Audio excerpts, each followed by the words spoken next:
نحمده ونستعينه ونستغفره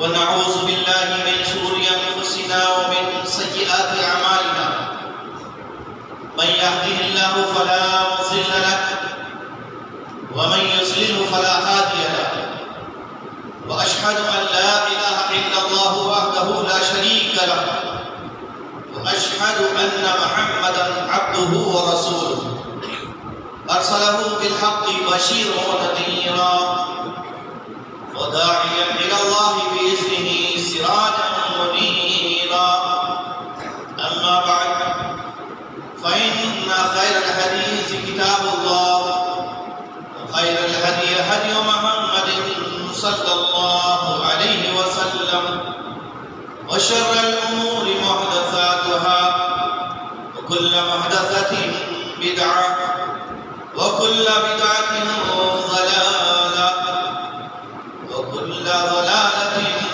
في النار. أعوذ بالله من الشيطان الرجيم. بسم الله الرحمن الرحيم. يا أيها الذين آمنوا اتقوا الله حق تقاته ولا تموتن إلا وأنتم مسلمون. يا أيها الناس اتقوا ربكم الذي خلقكم من نفس واحدة وخلق منها زوجها وبث منهما رجالا كثيرا ونساء واتقوا الله الذي تساءلون به والأرحام إن الله كان عليكم رقيبا. يا أيها الذين آمنوا اتقوا الله وقولوا قولا سديدا يصلح لكم أعمالكم ويغفر لكم ذنوبكم ومن يطع الله ورسوله فقد فاز فوزا عظيما. تمام قسم کی حمد و ثنا عظمت و کبریائی اللہ وحدہ کے لیے لائق و زیبا ہے، جس کے قبضے قدرت میں ہم سبوں کی جانیں ہیں، جس نے اس کائنات کو ایک متعینہ وقت کے لیے پیدا کیا، بنایا، بے شمار مخلوقات کو اسی نے بنایا ہے، اور ان مخلوقات کے اندر جن و انس کو اپنی عبادت اور اپنی اطاعت کا مکلف رہا. محترم حاضرین، وقت کیا ہے اور وقت برباد کرنے والوں کا انجام کیا ہونے والا ہے،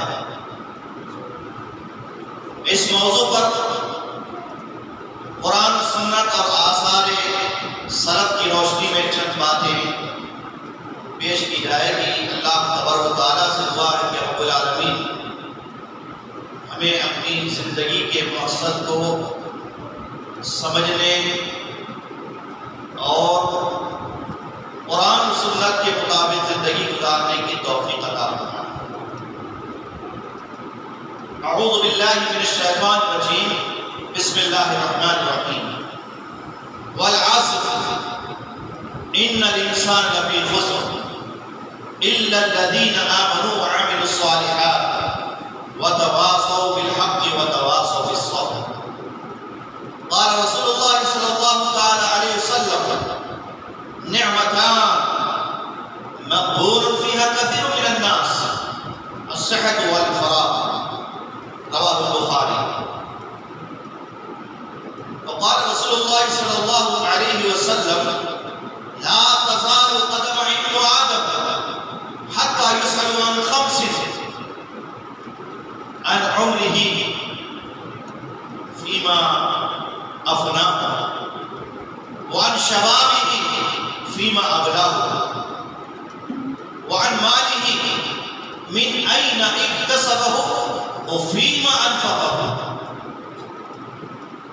وماذا عمل فيما علم. رواه الترمذي.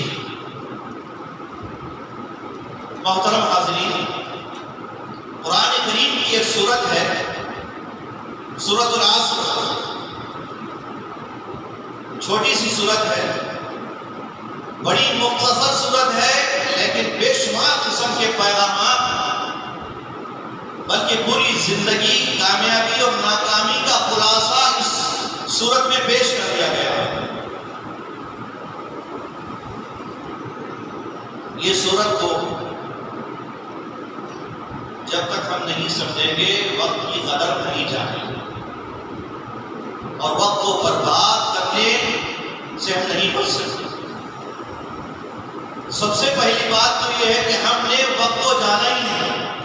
وقت کسے کہتے ہیں؟ قرآن سنت میں وقت کا جو خلاصہ بیان کیا گیا ہے، زندگی کے لمحات اور زندگی کو وقت کہا گیا۔ اس لیے اللہ تعالیٰ نے کائنات کے تمام انسانوں کو، اپنے سارے بندوں کو چوکنا کرنے کے لیے، ان کو آگاہ کرنے کے لیے کہ دنیا کے سارے انسان ناکامی، نامرادی اور نقصان سے دوچار ہو رہے ہیں۔ پوری انسانیت نقصان سے دوچار ہے۔ اس نقصان سے بچنے والے کون ہیں؟ اس نقصان سے کون محفوظ رہیں گے؟ اس تباہی سے کون بچیں گے؟ وہ 4 صفات اس میں بیان کی گئی۔ لیکن یہ ساری باتیں بیان کرنے سے پہلے اللہ تعالیٰ نے ایک ہی لفظ استعمال کیا، والعصر، قسم ہے زمانے کی۔ یہ اللہ تعالیٰ کا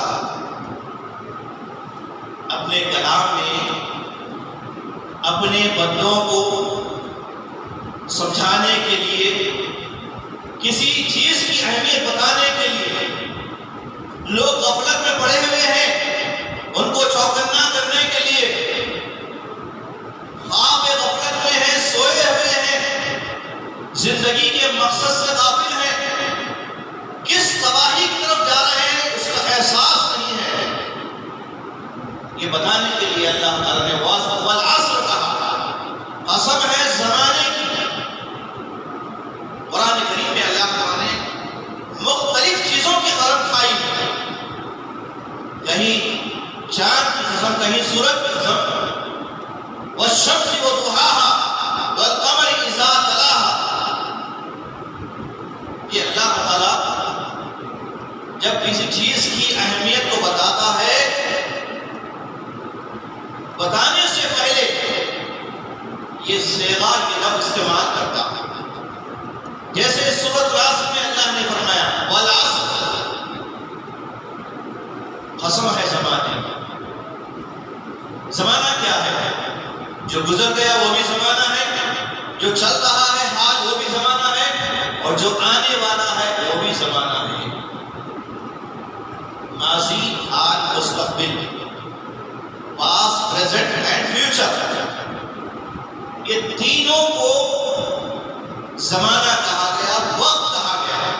یہ وقت ہے، جب سے اللہ تعالیٰ نے دنیا بنائی تب سے لے کر قیامت کے واقع ہونے تک، دنیا کے تباہ ہونے تک، کائنات کی تمام مخلوقات کے نیست و نابود ہونے تک، ہر مخلوق کے فنا ہونے تک، جتنا سمے ہے، جتنا وقت ہے، جتنا مرحلہ ہے، وہ سب الوقت ہے۔ لیکن انسان وقت کے تعلق سے اتنا لاپرواہ، اتنا غافل ہے، وہ سمجھتا ہے کہ میری زندگی اپنی ہے، میں جیسے چاہے گزار سکتا ہوں، جبکہ اللہ کے رسول صلی اللہ علیہ وسلم فرماتے ہیں، صحیح بخاری کی حدیث ہے، 2 نعمتیں ایسی ہیں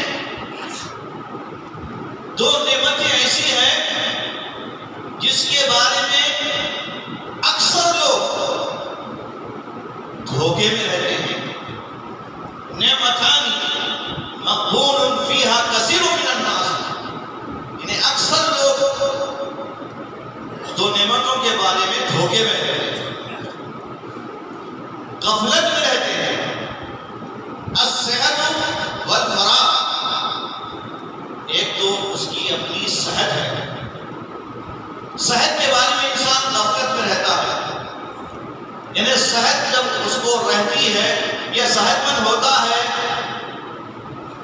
تو اس کی قدر نہیں کرتا،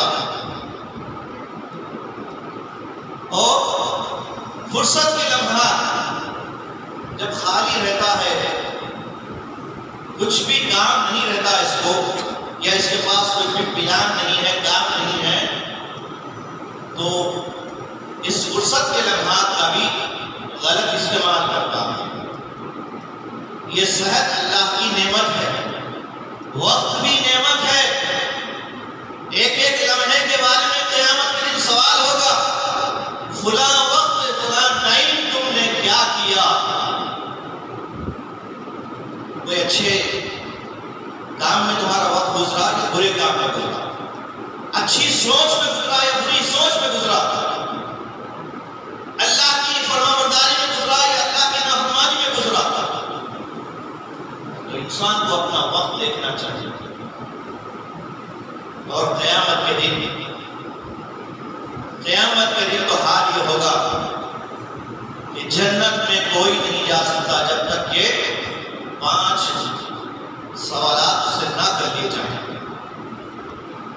نبی صلی اللہ علیہ وسلم فرماتے ہیں لا تزال قدم ابن آدم، اولاد آدم کے قدم، یعنی پوری انسانیت،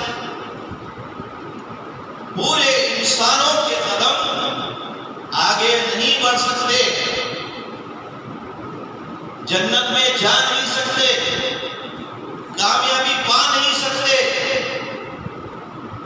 اور دوزخ کی تباہی سے، ہلاکتوں سے بچ نہیں سکتے۔ کب تک؟ حتیٰ یسأل عن خمس، ہر ایک سے سوال ہوگا۔ یہ تو بہت سارے سوالات ہوں گے، خبر میں بھی ہوں گے، خبر کا مرحلہ پار ہو گیا، سارے مرحلے پار ہو گئے الحمدللہ، لیکن یہاں پر جب جنت میں جانے کا مسئلہ پیش آئے، سامنے جنت ہوگی، دوزخ ہوگی، انسان کو اس وقت معلوم ہوگا کہ جو وقت اس کو دنیا میں دیا گیا تھا، وہ وقت کیا کیا اس نے؟ بچپن کھیل کود میں گزارا، جوانی اوباشی میں، آوارہ گردی میں، اور بڑھاپا مصیبتوں کو سہتے ہوئے، آہ اوہ کرتے ہوئے، تکلیفوں میں گزارا۔ تو انسان کے قدم ہرگز آگے نہیں بڑھیں گے جب تک کہ 5 چیزوں کے بارے میں باس پوچھ نہیں ہو۔ سب سے پہلے سوال ہوگا عن عمرہ، عمر کے بارے میں، مکمل زندگی جتنی ملی ہے وہ پوری زندگی کے بارے میں سوال ہوگا۔ کہاں کھپائی زندگی، کہاں کھپائی؟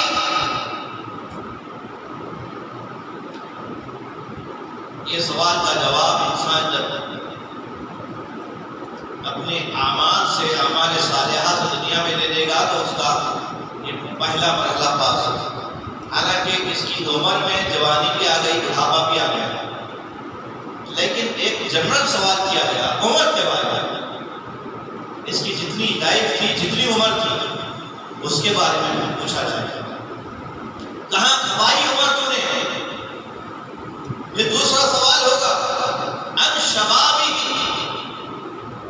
شباب جوانی کہاں کاٹی؟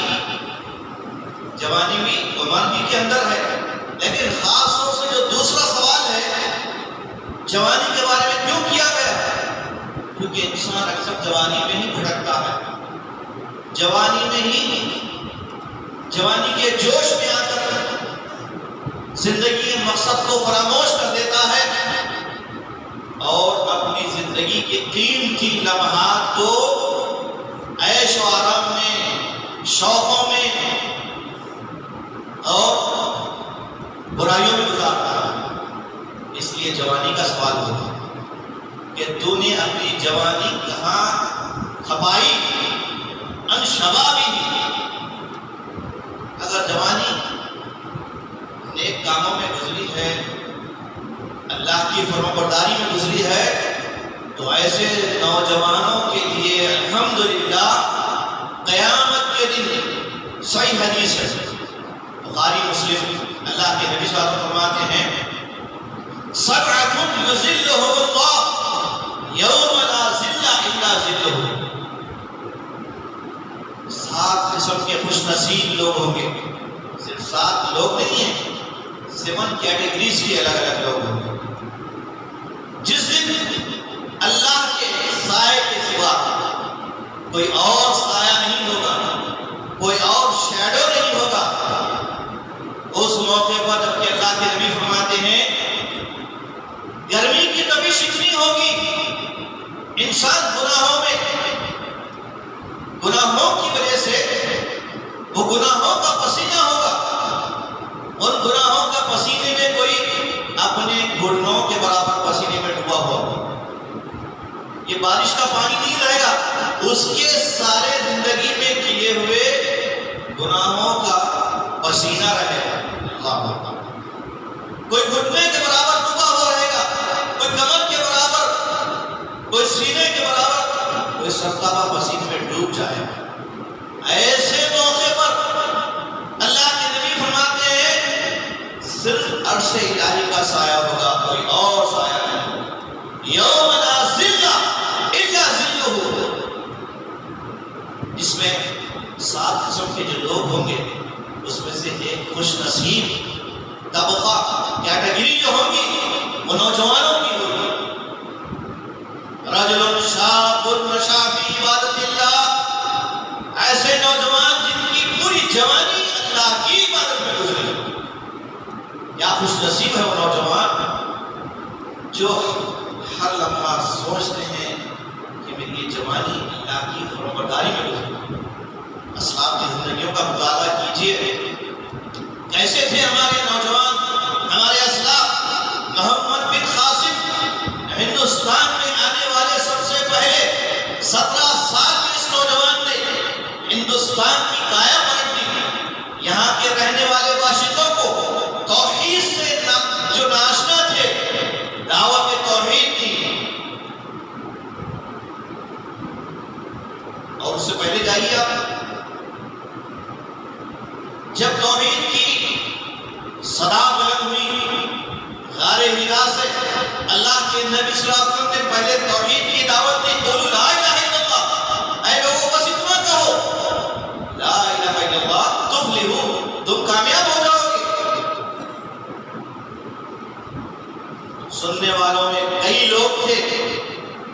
ایک جوانی کی دہلیز پر قدم رکھنے والا، لڑکپن میں کی عمر میں ایک بچہ جو جوان ہونے والا تھا، حضرت علی رضی اللہ عنہ، انہوں نے اللہ کے نبی صلی اللہ علیہ وسلم کی دعوت توحید کو قبول کیا. الغرض تاریخ اسلام کے مطالعے سے معلوم ہوتا ہے کہ ہمارے اسلاف میں جو نوجوان تھے انہوں نے اپنی جوانی کو کارآمد بنایا. کوئی لمحہ کوئی وقت ضائع نہیں کیا، برباد نہیں کیا.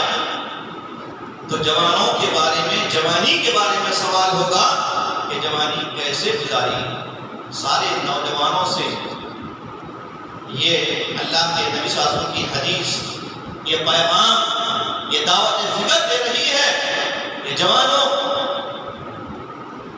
اپنی زندگی کو غنیمت جانو، اپنی جوانی کو غنیمت جانو. بڑھاپے سے پہلے، جیسا کہ ایک اور نے فرمایا، یہ 2 سوال کے بعد تیسرا سوال ہوگا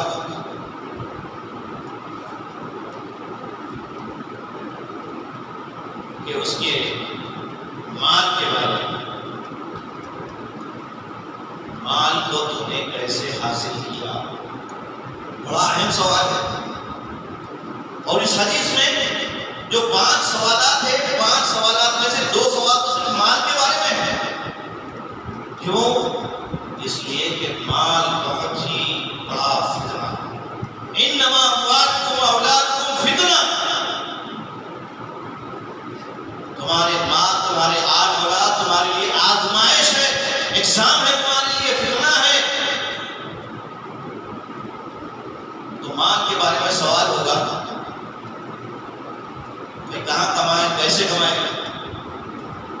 یہ دوسرا سوال کیا ہوگا؟ چوتھا سوال کہاں خرچ کیے؟ سوچنے اور غور کرنے کی بات ہے کہ آدمی مال حلال طریقے سے کماتا ہے، بڑی محنت سے، مشقت سے، خون پسینے کی کمائی، گاڑی کمائی، حلال کمائی، حرام کاموں میں ڈالتا ہے، ناجائز کاموں میں ڈالتا ہے، اسراف میں ڈالتا ہے، زندگی بھر کا سرمایہ اتنا کمایا پورا پیور حلال وائٹ منی تھا، لیکن جب شادی کا مسئلہ آیا، بیٹی کی شادی یا بیٹے کی شادی، اب آزمائش ہوئی اس کی، کیا کیا اس نے؟ بڑا عالی شان گارڈن لیا، لاکھوں کا اس میں خرچہ کیا، اسراف کیا، ہزاروں لوگوں کو دعوت دیا، 10-15 لاکھ کی غریب انسان، آج کا غریب آدمی کو شادی کر رہا ہے 10-15 لاکھ کم سے کم ہے۔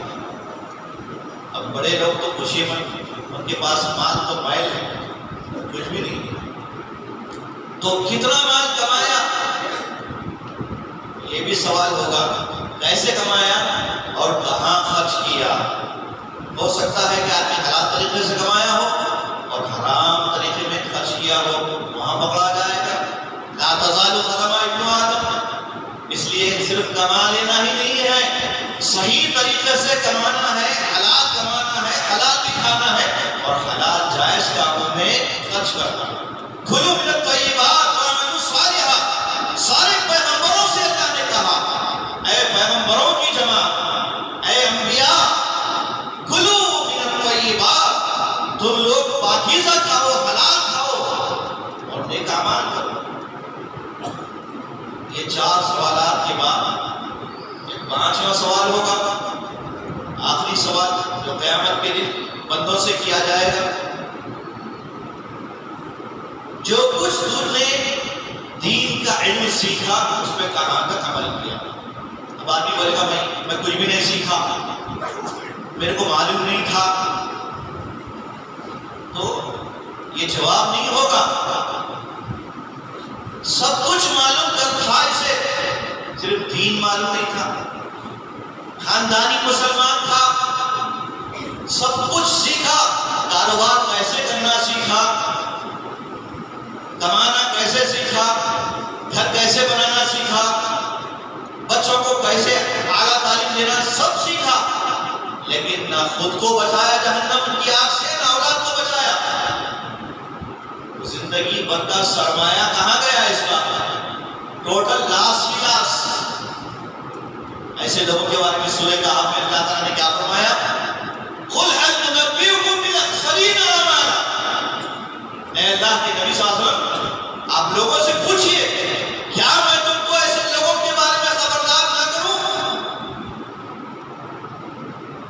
جو جن کے سارے اعمال، ساری نیکیاں، سارے اچھے کام، ساری زندگی کے جو بھی کام تھے سب خسارے میں ہی رہے۔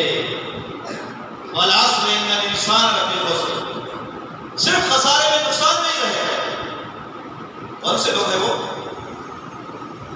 اس سورہ کہف کی آیت میں اللہ تعالیٰ نے فرمایا الَّذِينَ ضَلَّ سَعْيُهُمْ فِي الْحَيَاةِ الدُّنْيَا، جن کی پوری زندگی، ضَلَّ سَعْيُهُمْ، پوری زندگی دنیا سے چلے گئے مگر توحید سے واقف نہیں ہوئے، سنت سے واقف نہیں ہوئے، نمازیں نہیں پڑھے، آخرت کی تیاری نہیں کیے، قبر کی تیاری نہیں کیے، موت کے بعد کی اصل زندگی ہے اس کی فکر نہیں کی۔ الذین ضل سعیہم فی الحیاۃ الدنیا، اس دنیا کی زندگی میں انہوں نے جو بھی کیا ہے وہ سب کچھ اس کے لیے ضائع کرتے ہیں اور گمان یہ کرتے تھے وَهُمْ يَحْسَبُونَ أَنَّهُمْ يُحْسِنُونَ صُنْعًا، وہ اپنے آپ میں بڑے غلط فہمی میں یا خوش گپیوں میں مبتلا تھے کہ ہم تو اچھا گزار رہے ہیں۔ آج دیکھیے انسانوں کا حال حشر دیکھیے، بڑے خوشنما نظر آتے ہیں، بڑے حشاش و بشاش، بڑے ہی چاق و چوبند میں، کس کے لیے؟ کبھی فکر نہیں ہوئی دین کی دعوت دینے کی، کبھی فکر نہیں ہوئی اللہ کے سامنے جھکنے کی، غفلت سے غلطی سے کبھی جمعے کو آ گئے، پھر جمعہ، یہ جمعہ پڑھے تو پھر جمعہ، بیچ میں کوئی نماز نہیں، نہ ذکر و اذکار ہے، نہ قرآن کی تلاوت ہے، نہ دین فہمی ہے، نہ بیوی بچوں کے سدھار کی فکر ہے، اور نہ اپنے کاروبار میں جو کچھ کما رہے ہیں اس میں کون سا نوالا کون سا لقمہ حرام کا آ رہا ہے، فکر نہیں ہے، بس کما رہے ہیں، ایسے بھی آئے مال آئے، بس کدھر سے بھی آئے بس مال جماؤ، میں مالدار بن رہا ہوں۔ وہی سمجھتا ہے کہ دنیا میں جو بھی کمائیں گے وہی ہماری کمائی ہے۔ اللہ کے نبی صلی اللہ علیہ وسلم فرماتے، سنیے حدیث ہے، یتبع المیت ثلاث، میت کے ساتھ تین چیزیں اس سے متعلق رہتی ہے، اس کے ساتھ جاتی ہیں۔ فیرجع اثنان، قبرستان تک انسان جب مر جاتا ہے میت کے ساتھ اس کے ساتھ تین چیزیں جاتی ہیں، سن لیجیے۔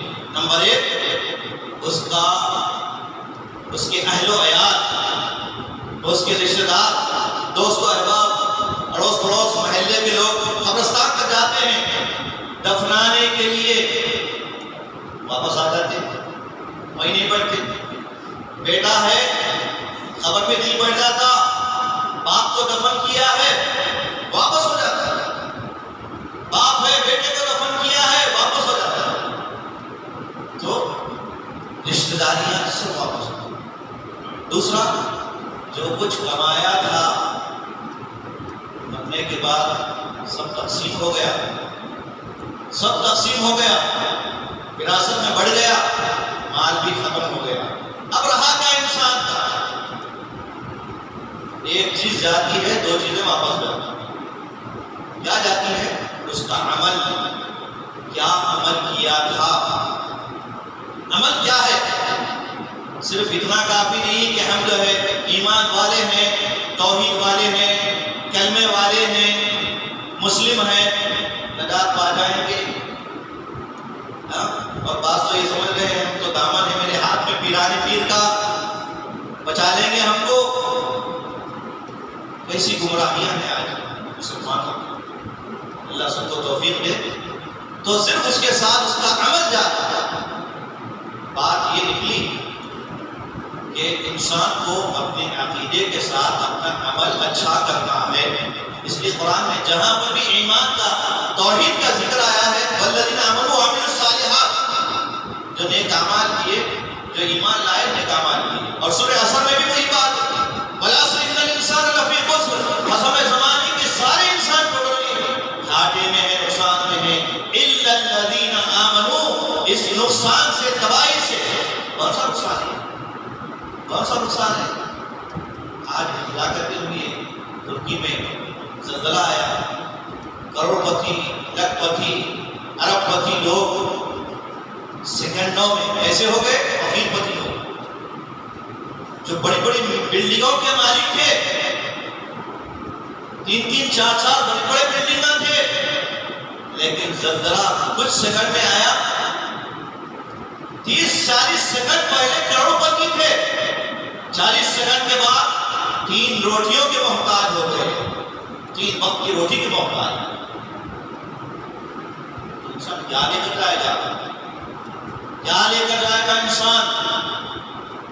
یا ایھا الذین آمنوا اتقوا اللہ ولتنظر نفس ما قدمت لغد، سورہ حشر میں اللہ نے فرمایا اے ایمان والو ڈرو اللہ سے، اور ہر انسان کو فکر ہونی چاہیے اس نے آگے کیا بھیجا ہے۔ اب انسان محاسبہ کرنا اپنی پوری زندگی کا، 20 سال کا جوان ہو گیا وہ بھی محاسبہ کرنا، 50 سال کا ہو گیا وہ بھی محاسبہ کرنا، 70-80 سال کا ہو گیا وہ بھی محاسبہ کرنا کہ اتنی زندگی میں نے کیا کیا تھا۔ کیونکہ قیامت میں کیا ہوگا؟ اللہ کے دربار میں ہر انسان کو اکیلا کھڑے ہونا ہے، آزو بازو امی ابا نہیں رہیں گے، مرشد نہیں رہیں گے، ملا نہیں رہیں گے، کوئی نہیں رہے گا، صرف اللہ تعالیٰ سے پوچھے گا کوئی ٹرانسلیٹ کرنے والا ٹرانسلیٹر بھی نہیں رہے گا، کوئی ترجمان نہیں ہوگا۔ اللہ تعالیٰ اس سے راست بات کرے گا بندے سے۔ ایک ساتھ نے کیا کیا، میں نے تجھے زبانی دی تھی، زندگی دی تھی، مال دیا تھا۔ تو انسان جو دنیا میں رہ کر سب تباہی کیا تھا، اپنی منمانی زندگی گزارا تھا، وہ انسان اپنے اعمال کو دیکھے گا، دائیں دیکھے گا، بائیں دیکھے گا، سوائے برائیوں کے، ظلم و زیادتیوں کے، نقصانات کے کچھ بھی آگے نہیں بھیجا۔ پھر آگے دیکھے گا جہنم انتظار کر رہی ہوگی، گھسیٹتے ہوئے جہنم کے حوالے کر دیا جائے۔ زندگی معمولی نہیں ہے، یہ اللہ کی امانت ہے۔ اس زندگی کا ایک ایک لمحہ، ایک ایک سیکنڈ قیمتی ہے۔ یہ وقت گزر گیا تو نہیں آتا دوبارہ۔ خود اللہ کے نبی صلی اللہ علیہ وسلم اپنی 63 سالہ زندگی کے ایک ایک لمحے کو آپ صلی اللہ علیہ وسلم نے ایسے گزارا کہ پوری انسانیت کے لیے آپ صلی اللہ علیہ وسلم نمونہ ہے۔ رات کا وقت، دن کا وقت سب تقسیم تھا، اس کے اوقات تقسیم تھے۔ ہم کیا ہے، ہم تو پورا اللہ کے نظام کو ہم نے بگاڑ دیا ہے۔ رات ہمارا آرام کے لیے اللہ نے بنایا، تو ہم نے رات کو کیا کر دیا، جاگ رہے تھے، رات کو ہم نے دن بنا دیا اور دن کو رات بنا دیا، سو رہے ہیں۔ اور یہاں کے حیدرآبادیوں کی صبح تو 1 بجے ہوتی ہے، 12 بجے، 1 بجے، 2 بجے ہوتی ہے۔ یہ حال ہے پوری امت کا، سو رہی ہے امت۔ جب قیامت آئے گی تو انسان کا حال کیا ہوگا؟ اس وقت انسان کوئی سویا ہوا ہوگا، قیامت آ جائے گی، کوئی کام میں مشغول ہوگا، قیامت آ جائے گی۔ تو انسان کو پتہ نہیں ہے کہ اس کی زندگی کتنی ہے۔ ہر انسان کی موت اس کے لیے قیامت ہے۔ ہم کو ایک ایک لمحہ سوچ سمجھ کر گزارنا ہے کہ یہ کام کرنے سے اللہ تعالیٰ راضی ہے یا ناراض ہے۔ اور ہمارے اسلاف کی زندگیوں کا اگر مطالعہ کریں تو پتہ چلتا ہے کہ انہوں نے ایک لمحہ بھی ضائع نہیں کیا تھا۔ آج ہم 60-70 سال کے ہو جانے کے بعد بھی برباد کر رہے ہیں۔ ایک ہی سلف صالحین میں سے ایک کا واقعہ ذکر کرنا ہوں، مختصر واقعہ ہے۔ ابن جوزی رحمۃ اللہ علیہ وقت کے بہت بڑے محدث، بڑے عالم دین، لگ بھگ انہوں نے 1000 کتابیں لکھی اور وقت ضائع نہیں کرتے تھے۔ جو قلم سے لکھتے تھے، اس زمانے میں قلم کیا ہوتا تھا، لکڑی ہوتی تھی، اس لکڑی کو سیاہی میں ڈبا کر لکھا کرتے تھے، پھر چھلتے تھے، پھر لکھتے تھے۔ اب آپ انداز لگائیے، انہوں نے دین کے لیے اپنی زندگی کو وقف کر دی، تو لکھتے رہے یہاں تک کہ جب ان کی موت آئی، موت سے پہلے انہوں نے وصیت کر دی تھی، جو قلم لکھتے تھے وہ قلم جب ٹوٹ جاتا، یعنی ختم ہو جاتا، چھل کے اس کو گھسنے کے بعد، لکھنے کے بعد، تو ٹکڑا رکھ لیتے تھے، اس تھیلے میں ڈال دیتے تھے۔ وہ ٹکڑے بڑھتے بڑھتے ایک تھیلا بن گیا،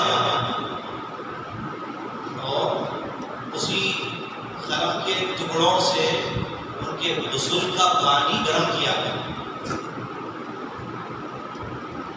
غسل دینے کے لیے جو آگ لگائی جاتی ہے، نیچے تو دوسری لکڑیاں نہیں لائی گئی، وہی لکڑیاں کافی ہو گئی جو قلم سے لکھا کرتی تھی۔ یہ ہمارے اسلاف، اور آج ہم اپنی زندگی کو تباہ کر رہے ہیں، وقت کو برباد کر رہے ہیں، پیسہ برباد کر رہے ہیں، صحت کو برباد کر رہے ہیں، ایمان عقیدے کو برباد کر رہے ہیں، کچھ کر ہی نہیں ہے۔ ثم لتسألن یومئذ عن النعیم، ہر نعمت کے بارے میں اللہ تعالیٰ پوچھے گا۔ تو ہماری اللہ تعالیٰ نے جو ہم کو نعمتیں دی ہے ان نعمتوں میں ایک وقت بھی بہت بڑی نعمت ہے۔ قیامت کے لیے جو لوگ اپنا وقت برباد کیے تھے بہت افسوس کریں گے، پچھتائیں گے۔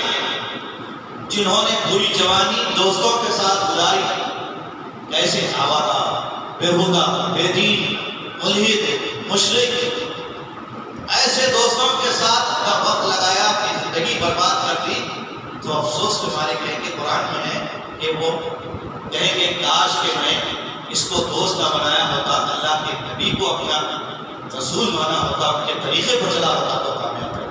الغرض وقت کے تعلق سے بہت ساری باتیں ہیں، اب وقت بھی اجازت نہیں دیتا کہ اور وقت کے تعلق سے بیان کیا جائے۔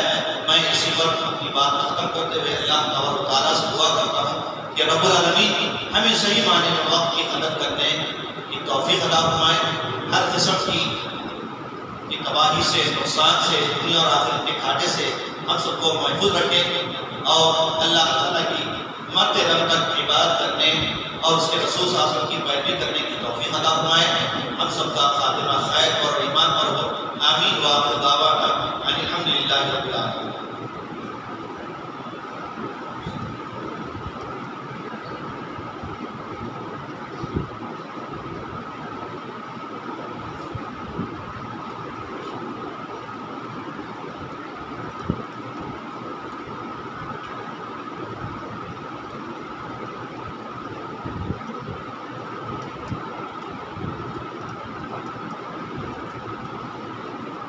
الحمد لله نحمده ونستعينه ونستغفره ونعوذ بالله من شرور انفسنا ومن سيئات اعمالنا من يهده الله فلا مضل له ومن يضلل فلا هادي له واشهد ان لا اله الا الله وحده لا شريك له ان الله وملائكته يصلون على النبي يا ايها الذين امنوا صلوا عليه وسلموا تسليما اللهم صل على محمد وعلى ال محمد كما صليت على ابراهيم وعلى ال ابراهيم انك حميد مجيد اللهم اغفر للمؤمنين والمؤمنات والمسلمين والمسلمات الاحياء منهم والاموات اللهم انصر من نصر دين محمد صلى الله عليه وسلم واغفر من خذل دين محمد صلى الله عليه وسلم ولا تجعلنا منهم آمين عباد الله رحمني ورحمكم الله ان الله يأمر بالعدل والإحسان وإيتاء